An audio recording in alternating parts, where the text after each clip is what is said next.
30 bölüm. Жыпар жыттуу зат түтөтүлүүчү жай жаса. Ал алтыгана жыгачынан жасалсын. Ал 4 бурчтуу болсун. Узундугу 1 чыканак, туурасы 1 чыканак, бийиктиги 2 чыканак. Анын 4 бурчунан мүйүздөр чыгарылсын. Анын үстүн капталдарын мүйүздөрүн таза алтын менен каптап, тегерете алтын таажы жаса. Алтын таажынын астына 2 бурчуна алтындан 2 шакек жаса. Алар анын 2 тарабында болсун. Көтөрүп жүрүү үчүн алар шыргыйлар киргизиле турган шакектер болот. Шыргыйларды алтыгана жыгачынан жасап, алтын менен капта. Аны мен сага ачыла турган келишим сандыгынын алдындагы көшөгөнүн тушуна, сандыктын үстүндөгү капкактын каршысына кой. Аарон анын үстүндө жыпар жыттуу заттарды түтөтөт. Күн сайын эртең менен чырактандарды даярдаганда, ал жыпар жыттуу заттарды түтөтөт. Аарон кечинде чырактарды күйгүзгөндө да анын үстүндө жыпар жыттуу заттарды түтөтөт. Теңирдин алдындагы бул жыпар жыттуу зат түтөтүлүүчү жай силердин укум тукумуңарга түбөлүк калсын. Анын үстүндө башка нерсе түтөтпөгүлө. Анын үстүндө бүтүндөй өртөлчү курмандыкты да, нан курмандыгында өрттөбөгүлө. Ага куюлуучу курмандыкты куйбагыла. Аарон жылына бир жолу мүйүздөрдүн үстүнө күнөөдөн тазалоочу курмандык чалат. Күнөөдөн тазалоочу курмандыктын каны менен ал жылына бир жолу силердин укум тукумуңарды тазалап турат. Ал күн Теңирге арналган ыйык күн.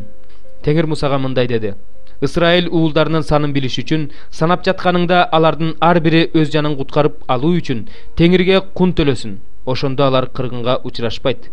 Эсепке кирген ар бир адам ыйык делип эсептелген шекелдин жарымын берсин. 1 шекел 20 герге барабар. Жарым шекел Теңирге арналган курмандык. Эсепке кире турган 20 жаштан жогорку ар бир адам Теңирге курмандык берүүгө милдеттүү. Байдын да кедейдин да өз жанын куткарып алуу үчүн Теңирге берген курмандыгы жарым шекелден аз да эмес, көп да эмес болсун. Исраил уулдарынан өздөрүнүн жаны үчүн берген күмүшүн алып, аны жыйын чатырынын керегине жумша. Бул Исраил уулдары үчүн, Теңир эсине алышы үчүн, силердин жаныңарды куткарып калуу үчүн болсун. Теңир Мусага дагы мындай деди: Жуунуу үчүн жезден жуунгуч жаса. Анын түбү да жез болсун. Аны жыйын чатыры менен курмандык чалынуучу жайдын ортосуна коюп, ичине суу куюп кой. Аарон жана анын уулдары ал жуунгучтан суу алып, колу бутун жуушсун. Өлүп калбас үчүн алар жыйын чатырына кирер алдында, же болбосо Теңирге бүтүндөй өртөлчү курмандык чалыш үчүн курмандык чалынуучу жайга жакын келерде сууга жуунушсун. Өлүп калбас үчүн алар колдорун, буттарын жуушсун. Бул мыйзам Ааронга жана анын укум тукумуна түбөлүккө калсын. Теңир Мусага дагы мындай деди: Өзүңө эң жакшы жыттуу заттардан ал. Суюк миррадан 500 күмүштүк, жыпар жыттуу жыгачтын кабыгынан 250 күмүштүк, жыпар жыттуу камыштан 250 күмүштүк, касийден 500 күмүштүк, ал күмүш ыйык болуп саналат, зайтун майынан 1 гин. Ушул заттарды кылдаттык менен аралаштырып майлоочу май жаса. Ал май ыйык кызматка дайындоого арналган май болот. Анан аны менен жыйын чатырын, келишим сандыгын, үстөлдү жана анын үстүнө коюлуучу идиштерди, чырактанды жана анын баардык куралдарын, жыпар жыттуу зат түтөтүлчү жайды, курмандык бүтүндөй өртөлчү жайды жана анын баардык куралдарын, жуунгучту жана анын таканчыгын майлап чык. Аларды ыйыкта. Ошондо алар эң ыйык болуп калат. Аларга колу тийгендердин баары ыйык болуп калышат. Ал май менен Ааронду жана анын уулдарын да майлап, мага ыйык кызмат кылуучулукка дайында. Ал эми Исраил уулдарына мындай деп айт: Бул май силердин укум тукумуңарды мага ыйык кызмат кылуучулукка дайындоого арналган ыйык май. Аны менен башка адамдардын денесин майлабагыла. Ага окшош аралашма жасабагыла. Ал ыйык май, ал силер үчүн ыйык болсун. Ким ошондой май жасаса, же аны менен башка бирөөнү майласа, ал өз элинин арасынан жок кылынат. Анан Теңир Мусага дагы мындай деди: Өзүңө мындай жыпар жыттуу заттардан, стиракстан, ониктен, халвандан жана тазаладандан бирдей өлчөмдө ал. Аларды кылдаттык менен сүрүп, майдалап, тазалап, түтөтүлө турган ыйык аралашма жаса. Аны жанчып майдалап, мен сага ачыла турган жыйын чатырындагы келишим сандыгынын алдында кой. Ал силер үчүн эң ыйык аралашма болот. Ошондой кошулмадагы түтөтмөнү өзүңөргө жасабагыла. Ал сенин Теңирге арналган ыйык аралашмаң болсун. Ким өзүнө ошондой түтөтмө жасаса, ал өз элинин арасынан жок кылынат. 9 бөлүм. Иса кетип бара жатып туубаса сокур адамды көрдү. Шакирттер андан: Устат, бул кишинин сокур болуп төрөлүшүнө кимдин күнөөсү себеп болду? Өзүнүкүбү же ата-энесиникиби деп сурашты. Иса мындай деп жооп берди: Өзүнүкү да ата-энесиники да себеп болгон жок. Анын жашоосунда Кудайдын кудурети көрсөтүлүш үчүн ушундай болду. Күндүз мени жибергендин иштерин кылышым керек. Түн келет, ошондо эч ким эч нерсе кыла албай калат. Мен бул дүйнөдө болуп турганда дүйнөнүн жарыгымын. Ушул сөздү айткандан кийин ал жерге түкүрүп, топурактан ылай жасады да аны сокур адамдын көзүнө сүйкөп мындай деди: Силоом, бул сөз жиберилген деп которулат. Көлмөсүнө барып жуун. Ал барып жуунганда көз ачылды. Ал кайтып келгенде коңшулары жана анын мурун сокур экенин көргөндөр бул киши ушул жерде кайыр сурап отурган киши эмеспи деп жатышты. Бирөөлөрү ошол десе, бирөөлөрү жок бул ошого окшош экен дешти. Өзү болсо ошол менмин деди. Ошондо алар андан көздөрүң кантип ачылды деп сурашты. Ал мындай деп жооп берди: Иса деген киши ылай жасап көзүмө сүйкөп Силоом көлмөсүнө барып жуун деди. Мен барып жуундум, ошондо көздөрүм ачылды. Алар андан ал кайда деп сурашты. Билбейм деп жооп берди ал. Ошондо алар мурун сокур болгон бул кишини фарисейлердин алдына алып барышты. Иса ылай жасап анын көзүн ачкан күн ишемби күн болчу. Фарисейлер да ал кишиден көзүнүн кантип көрүп калганын сурашты. Ал көзүмө ылай сүйкөдү, анан мен жуундум, азыр көзүм көрүп жатат деп жооп берди ал.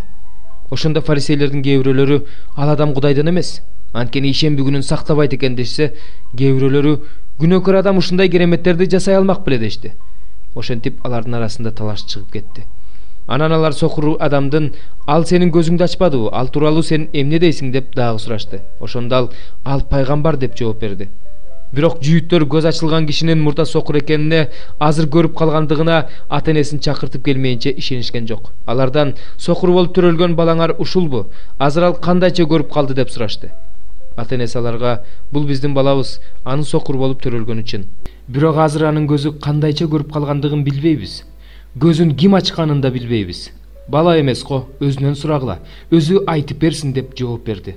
Ата-энеси жүйүттөрдөн корккондуктан ушинтип жооп берди. Анткени жүйүттөр ким аны Машаяк деп кабыл ала турган болсо, ал синагогадан чыгарылсын деген чечим чыгарып коюшкан эле. Ошондуктан ата-энеси бала эмес го, өзүнөн сурагыла деген эле. Ошондо фарисейлер мурун сокур болгон кишини экинчи рет чакырышты да: Кудай алдында чыныңды айт, биз ал адамдын күнөөкөр экендигин билебиз дешти. Ал мындай деп жооп берди: анын күнөөкөр же күнөөкөр эмес экенин билбейм. Бир гана нерсени билем. Мен сокур болчумун, азыр көзүм көрүп калды. Ал сага эмне кылды, көзүңдү кантип ачты деп алар дагы сурашты. Айтып эле жатпаймынбы, өзүңөр укпай жатасыңар го, дагы эмнени уккуңар келет, же силер да анын шакирти болгуңар келип жатабы деп жооп берди ал. Анын шакирти сенсиң, биз болсо Мусанын шакирттерибиз деп фарисейлер аны жекиришти да: Кудайдын Мусага сүйлөгөнүн билебиз, ал эми жанагынын кайдан келгенин билбейбиз дешти. Ошондо көзү көрүп калган адам аларга мындай деп жооп берди: анын кайдан келгенин билбегениңер кызык экен. Ал менин көзүмдү ачпадыбы? Кудайдын күнөөкөрлөрдү укпай тургандыгын билебиз. Бирок ким Кудайдан коркуп анын эркин аткарса, Кудай аны угат. Бирөө туубаса сокурдун көзүн ачты дегенди эч ким эч качан уккан эмес. Эгерде ал адам Кудайдан болбосо, мындай ишти кыла алмак эмес. Ошондолар: күнөөкөр болуп төрөлгөн сен бизди окуткуң барбы деп аны ибадатканадан кууп чыгышты. Аны ибадатканадан кууп чыгышканын Иса укканда аны таап: сен Кудайдын уулуна ишенесиңби деп сурады. Ал ага: мырза, ал ким? Мен ага ишенейин деди. Иса ага: сен аны көрдүң, ал азыр сени менен сүйлөшүп жатат деди. Ошондо ал: ишенем, Теңир деп ага таазим кылды. Анан Иса: мен бул дүйнөгө көзү көрбөгөндөр көрсүн, көргөндөр сокур болсун деп өкүм чыгаруу үчүн келгем деди. Анын жанында турган кээ бир фарисейлер муну укканда: эмне, биз да сокурбузбу дешти. Иса аларга мындай деди: эгерде сокур болсоңор, анда мойнуңарда күнөө жок болмок. Бирок көзүбүз көрөт деп жатканыңар үчүн күнөөңөр мойнуңарда калат. 6-бөлүм. Уулум, эгерде жакыныңа кепил болуп башка бирөө үчүн кол берсең, анда сен оозуңдан чыккан сөзүң менен өзүңдү чырмап алдың, өз оозуңдан чыккан сөздөрүң менен кармалдың. Уулум, мындай кыл, өзүңдү куткар, анткени сен жакыныңдын колуна түшүп калдың. Бар, бутуна жыгыл, жакыныңа жалынып жалбар, көзүңдү ирмебе, кирпик какпа. Мергенчинин колунан кутулган жейрендей, кушчунун колунан кутулган куштай кутул. Жалкоо, кумурскаларды кара, алардын иш аракетин көр, анан акылыңа кел. Алардын башчысы да, көзөмөлчүсү да, өкүмдары да жок. Бирок алар өздөрүнүн нанын жайында камдап алышат, өздөрүнүн азыгын оруу жыюу маалында жыйнап алышат. Жалкоо, качанга чейин уктай бересиң, качан ойгоносуң? Бир аз уктай турсаң, колуңду бооруң алып үргүлөп бир аз жата турсаң, жакырлыгың жолоочудай, муктаждыгың каракчыдай кирип келет. Анткор мыйзамсыз адам жалган сүйлөйт. Көзүн кысат, буту менен сүйлөп, манжалары менен белги берет. Анын жүрөгүндө жүзү каралык. Качан болбосун ойлогону жамандык арага чагым салат. Ошон үчүн ал күтүлбөгөн жерден өлөт. Капыстан талкаланат, айыкпас дартка чалдыгат. Теңиржек көргөн алты нерсе атүгүл анын жанына жийиркеничтүү болгон жети нерсе. Менсинген көздөр, жалган тил, жазыксыз адамдын канын төккөн кол, жамандык ойлогон жүрөк, кыянаттык кылганга тез чуркаган буттар, жалган жалаа жапкан жалган күбө, бир туугандардын ортосуна от жаккандар. Уулум, атаңдын осуяттарын сакта. Энеңдин акыл насаатын четке какпа. Аларды жүрөгүңө түбөлүккө байлап ал, мойнуңа тегерете байлап ал. Жолго чыкканыңда алар сени жетектейт, уктап жатканыңда кайтарат, ойгонгонуңда сени менен маектешет. Анткени осуят, чырак, акыл насаат, жарык, насыятты үйрөнүү өмүргө жол. Алар сени бузулган аялдан, башка бирөөнүн аялынын жасакерленип сүйлөгөн сөзүнөн сактайт. Жүрөгүңдө анын сулуулугун каалаба, ал сени кирпиги менен өзүнө тартып кетпесин. Анткени бузулган аялдын айынан адам бир сындырым нанга жетпей калат, бирөөнүн аялы кымбат жанды торгоч жүрөт. Ким көйнөгүн күйгүзбөй отту колтугуна катып жүрө алат? Ким бутун күйгүзбөй күйүп турган чоктун үстүнөн басып жүрө алат? Жакынынын аялына кирген адам ошондой болот. Ага жакындаган адам күнөөгө батпай койбойт. Курсагын тойгузуш үчүн ачкалыктын айынан ууруга кирген кишини жек көрүшпөйбү? Ал кармалганда жетеселеп төлөп берет, үйүндөгү бардык мал мүлкүн берет. Ал эми бирөөнүн аялы менен ойноштук кылган адамдын акылы жок. Мындай кылган адам өз жанын өлтүрөт. Ал токмок да жейт, абийири да кетет, маскара болгону унутулбайт. Анткени кызганчаактык, күйөөсүнүн каары, ал өч алган күнү аябайт. Эч кандай кун кабыл албайт, канчалык белек берсең да канагаттанбайт. 5-чи бөлүм. Машаяк бизге тартуулаган эркиндикте жашагыла. Кайрадан кулчулуктун моюнтуругун кийбегиле. Мен Павыл силерге муну айтамын. Эгерде силер сүннөткө отургузула турган болсоңор, анда машаяктан силерге эч кандай пайда жок. Сүннөткө отургузулган ар бир адамга дагы муну билдиремин. Ал бүт мыйзамды аткарууга милдеттүү. Мыйзам аркылуу акталууну каалагандар, силер машаяктан четтеп, ырайымдан ажырап калдыңар. Ал эми биз өзүбүз үмүттөнгөн, ишенимдин негизинде келе турган адилдикти рухубуз менен күтүп жатабыз. Себеби машаяк Ыйса жолунда сүннөткө отургузулуу да, сүннөткө отургузулбоо да маанилүү эмес. Өзүн сүйүү аркылуу көрсөткөн ишеним маанилүү. Силер жакшы эле чуркап бара жаттыңар эле. Силердин чындыкка баш ийүүңөргө ким тоскоолдук кылды? Бул ынандыруу силерди чакырып алгандан эмес. Бир аз ачыткы бүт камырды ачытат. Силер башкача ойлобойсуңар деп мен толук ишенемин. Бул ишенимим Теңирден. Ал эми силерди адаштырган адам, ал ким болбосун жазага тартылат. Бир туугандар, эгерде мен дагы деле сүннөт жөнүндө жар салып жатсам, эмне үчүн мени куугунтуктап жатышат? Андай болсо айкаш-чыгаштын азгырыгы токтойт эле да. Силерди адаштыргандар өздөрүн бычып салышса гана.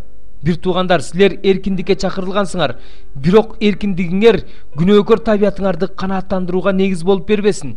Тескерисинче бири-бириңерге сүйүү менен кызмат кылгыла. Анткени бүт мыйзам өзүңдү кандай сүйсөң, жакыныңды да ошондой сүй деген бир сөз менен жыйынтыкталат. Бирок бири-бириңер менен тиштешип, бири-бириңерди жеп жатсаңар, абайлагыла, бири-бириңерди жеп жутуп койбогула. Мен болсо муну айтамын. Ыйык рухтун жетеги менен жашагыла. Ошондо денеңердин күнөөлүү каалоолорун аткарбайсыңар. Анткени күнөөкөр табияттын каалоолору рухка, рухтун каалоолору болсо күнөөкөр табиятка каршы. Алар бири-бирине каршы, ошондуктан силер өзүңөр каалаганды жасабайсыңар. Эгерде силер рухтун жетеги менен жашап жатсаңар, анда мыйзамдын бийлиги астында эмессиңер. Күнөөкөр табияттын иштери болсо белгилүү, алар ойноштук кылуу, нике бузуу, ыпыластык, адепсиздик, бутка табынуу, сыйкырчылык кылуу, касташуу, чыр-чатак, көрө албастык, ачуулануу, уруш-талаш, келишпестик, жалган окутуу, жек көрүү, киши өлтүрүү, аракештик, шапар тебүү жана башка ушул сыяктуулар. Силерге мурда эскерткениндей эле дагы да эскертемин. Мындай кылуучулар Кудайдын падышачылыгын мурасташпайт. Рухтун жемиши болсо булар: сүйүү, кубаныч, тынчтык, чыдамдуулук, ак көңүлдүк, боорукердик, ишенимдүүлүк, момундук, өзүн өзү токтото билүү. Буларга каршы мыйзам жок. Машаяк Исага тиешелүү болгондор өздөрүнүн күнөөкөр табиятын кумардануулары жана күнөөлүү каалоолору менен бирге айкаш-чыгачка кадашкан. Эгерде биз рух аркылуу өмүргө ээ болсок, анда рухтун жетеги менен жашайлы. менменсинбейли, бири-бирибизди кыжырдантпайлы, көрө албастык кылбайлы.